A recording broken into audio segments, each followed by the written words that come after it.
আসসালামু আলাইকুম। আজকের আলোচনার বিষয় কিভাবে আমরা গ্র্যান্ড ফিনাল পরীক্ষার মার্কশিটটা জেনারেট করব। তো ইতিমধ্যে আমরা কিন্তু জেনারেল মার্কশিট যেটা সেটা ক্রিয়েট করতে পারি সবাই। এই জেনারেল মার্কশিটগুলো একাধিক যেমন হাফ ইয়ারলি পরীক্ষা, অ্যানুয়াল পরীক্ষা, এগুলো একাধিক পরীক্ষা কিভাবে একত্রিত করে গ্র্যান্ড ফিনাল করতে হয় এই সেটিংসগুলো আজকে আলোচনা করব। এই জন্য আমরা হচ্ছে রেজাল্ট থেকে এক্সাম নামে অপশনে ক্লিক করব। আমরা যখন যে পরীক্ষাগুলো নিয়েছি সেই পরীক্ষাগুলো অলরেডি এখানে কিন্তু আছে। ফার্স্ট টার্ম থেকে 33% নেব, সেকেন্ড টার্ম থেকে 33% নেব এবং অ্যানুয়াল থেকে 34% নিয়ে মোট 100%-এর ভিতর একটা অ্যাভারেজ রেজাল্ট তৈরি করব। তো এই জন্য প্রথমে আমরা কি করব, অ্যাকশন বাটন থেকে এটা হচ্ছে এডিট করব। এডিট করার পরে এখানে দেখতে পারবেন যে অনেকগুলো অপশন আছে। সো এই অপশন থেকে is applicable for final calculation, এইটা হচ্ছে ইয়েস করে দিতে হবে। এটা আপনাদের ওখানে নো থাকবে। সো এইটা এখান থেকে ইয়েস করতে হবে। যখন এটা ইয়েস করব তখন দেখবেন এখানে একটা অপশন বের হবে। এরপরে দেখেন এখানে কোনো অপশন নেই। সো এটা যখন ইয়েস করব তখন অ্যানুয়াল এক্সামিনেশনে কত পার্সেন্টেজ যাবে এই পরীক্ষা থেকে সেটা বলে দিতে হবে। তো এখানে আমি ধরেন ক্লাস 1 এর জন্য এটা ইয়েস করে দেব আর এখান থেকে 33% বলে দেব। সো এই কনফিগারেশন যদি সবগুলোর জন্য সেম হয় সেক্ষেত্রে আমি কিন্তু এখানে ইয়েস করলে বাকি সবগুলো কিন্তু 33% নিয়ে নেবে এবং চাইলে এখান থেকে আমি কিন্তু সেভ করে দিতে পারতেছি। আমার হচ্ছে 10 এর দরকার নাই, 11 এর দরকার নাই, এগুলো আমি তুলে রাখি।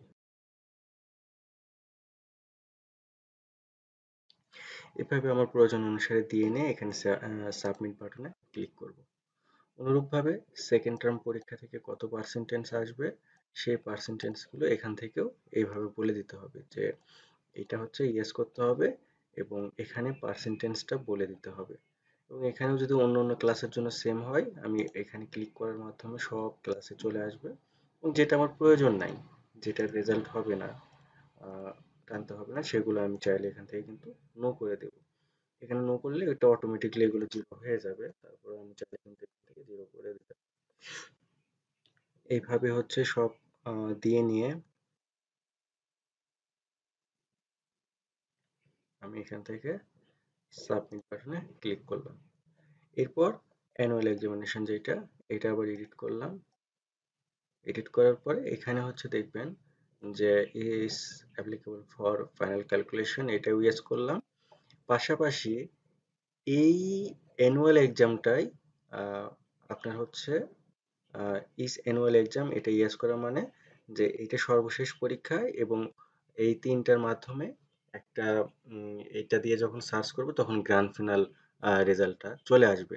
সো আমাদেরকে এখানে কি করতে হচ্ছে, এখানে ইয়েস করতে হচ্ছে, পাশাপাশি ইজ অ্যানুয়াল এক্সামিনেশন বা এক্সাম এটাও আমাকে ইয়েস করতে হচ্ছে। আর এখান থেকে পার্সেন্টেজটা এই পরীক্ষা থেকে কত নেব সেই পার্সেন্টেজটা এখানে বলে দিতে হবে। যেমন এখানে 34 আছে, আমি সবগুলোতে যদি 34 নিয়ে নিব, নিয়ে নেওয়ার পরে যেটা প্রয়োজন সেটা আমি তুলে দেব, দেন সেভ করে ফেলবো, সাবমিট। সো এইভাবে আমার হচ্ছে কনফিগারেশনটা এখান থেকে করে নিলে মোটামুটি আমার কাজ শেষ। এখন যদি আমি রেজাল্টটা প্রসেস করি তাহলে কিন্তু আমার রেজাল্ট জেনারেট হবে। কিন্তু রেজাল্ট জেনারেট করার আগে আর দুই একটা জিনিস দেখে নিতে হবে, যেমন জেনারেল সেটিংসে চলে যাব, এরপর এখান থেকে ডিজাইন, ডিজাইন থেকে মার্কশিট ডিজাইন নামে যে অপশনটা আছে এখানে যাব। এখানে যাওয়ার পরে এখান থেকে প্রতিষ্ঠানের চাহিদা অনুসারে আমরা হচ্ছে কন্ডিশনগুলো অ্যাপ্লাই করে দেবো। যেমন অ্যাড নিউ করলাম, ইয়ার 2025, ক্লাসটা আমি ধরেন ক্লাস 1 দিলাম। আর কি পরীক্ষা হবে, grand final, grand final marksheet দিলাম। দেওয়ার পরে এই হেডগুলো লিখে নিব আমার প্রয়োজন অনুসারে। লিখে নেওয়ার পরে ছবি দেখাবো কিনা, ওয়াটারমার্ক থাকবে কিনা, এগুলো ইয়েস নো করার মাধ্যমে অন অফ করতে পারি। তারপরে মেরিট পজিশন কিসের উপর ভিত্তি করে হবে, এখানে কিন্তু অনেক অপশন আছে। ক্লাস ওয়াইজ এর উপর হবে নাকি শিফট ওয়াইজ নাকি সেকশন ওয়াইজ নাকি গ্রুপ ওয়াইজ, এই ব্যাপারগুলো শিক্ষা প্রতিষ্ঠান থেকে শুনে নেব। শুনে নেওয়ার পরে তারপর হচ্ছে আমরা কি করব, এইখান থেকে সিলেকশন করব এগুলা। এবং রোল কি দেখাবে কিনা, বা এই অপশনগুলো এক নজর দেখে নেবেন, দেখলেই বুঝতে পারবেন যে কোনটা অন অফ করতে হবে আর কি। এখানে চাইলে আমরা ফুল মার্ক অন অফ করে রাখতে পারি, হাইস্ট মার্ক অন অফ করে রাখতে পারি। সবগুলোই হচ্ছে কাস্টমাইজ করার অপশন এখানে আছে। আচ্ছা, এখানে সব থেকে ইম্পর্টেন্ট বিষয় হচ্ছে টেমপ্লেট ক্যাটাগরিটা। তো টেমপ্লেট ক্যাটাগরি আমরা হচ্ছে সাধারণত সাবজেক্ট ওয়াইজ অ্যাভারেজ মার্ক উপর ভিত্তি করে বেশিরভাগ শিক্ষা প্রতিষ্ঠান রেজাল্ট করে থাকে। সেক্ষেত্রে আমরা ৪ নাম্বার এইটা যখন হচ্ছে সিলেকশন করব, এখান থেকে কিন্তু এই যে ক্যালকুলেশন মেথড, এটা হচ্ছে সাবজেক্ট ওয়াইজ অ্যাভারেজই দিতে হবে। আর কোনো প্রতিষ্ঠান যদি বলে না আমরা অল মার্কস হেডের উপর হচ্ছে ক্যালকুলেশন করব, সেক্ষেত্রে এটা যদি ৩ নাম্বার দেওয়া হয়, তাহলে এখানে কিন্তু টোটাল মার্ক এভারেজ এই মেথডটা অ্যাপ্লাই করতে হবে। আচ্ছা, আর নরমালি ১ নাম্বার ২ নাম্বারের জন্য এটা হচ্ছে নট অ্যাপ্লিকেবল রাখলেই হয়। ওইটা কেউ আসলে ওইভাবে ইউজ করে না। সাধারণত সাধারণত ইউজ করে হচ্ছে ৩ নাম্বার আর ৪ নাম্বারটা। এখানে অবশ্যই খেয়াল রাখবেন, ৩ নাম্বার ডিজাইনের জন্য এখানে টোটাল মার্ক এভারেজ সামেশন, আর ৪ নাম্বারের জন্য এখানে সাবজেক্ট ওয়াইজ এভারেজ সামেশন এটা দিতে হবে। এরপরে পজিশন ক্যালকুলেশন মেথড, এইটাও কিন্তু আপনার হচ্ছে এখান থেকে আপনি হচ্ছে আপনার পছন্দ মতো বা প্রতিষ্ঠানের পছন্দ অনুসারে সিলেকশন করতে পারেন।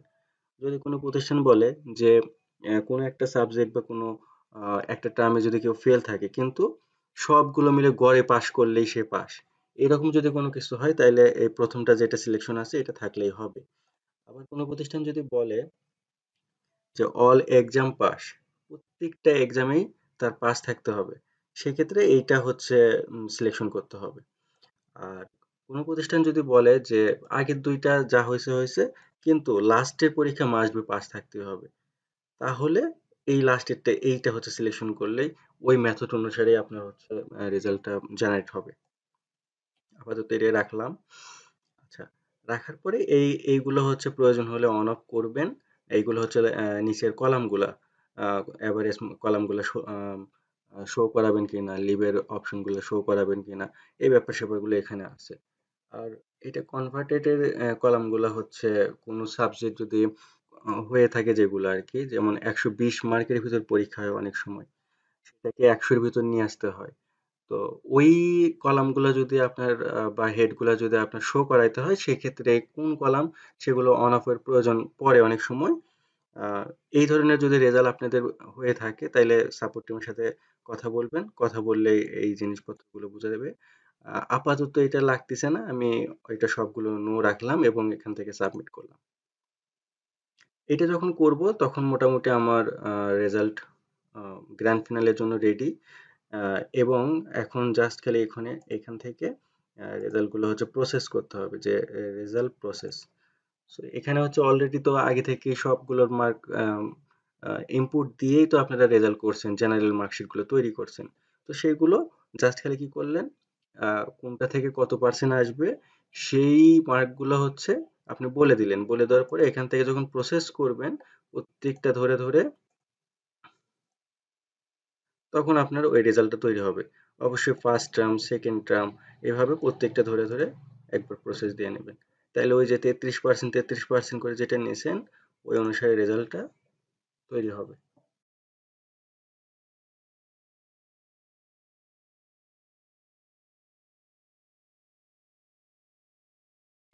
তো অ্যানুয়াল এক্সামে ডামি পারপাস একটা স্টুডেন্টকে মার্ক ইনপুট করে রাখছিলাম দেখানোর জন্য। তো সবগুলো এইভাবে যখন প্রসেস হলো, হওয়ার পরে এখন আমি রিপোর্ট অপশন থেকে এই যে গ্র্যান্ড ফাইনাল মার্কশিট এখানে ক্লিক করব। এখানে ক্লিক করে ইয়ারটা দিব, তারপর হচ্ছে ক্লাস বা সেকশনটা সিলেকশন করব, গ্রুপ দেব, আর এক্সাম অ্যানুয়াল এক্সামটা ধরলেই হবে।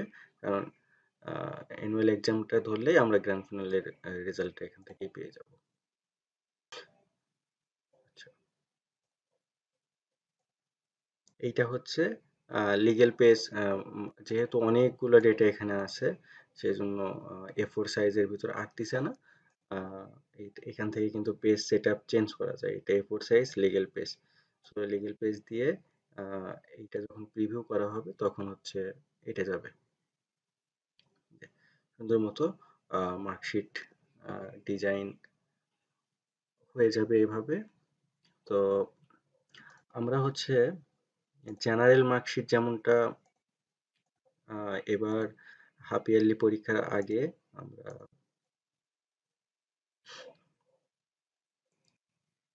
এভাবে সুন্দর করে ফরম্যাটিং বা ডিজাইন করে দেওয়া হয়েছিল।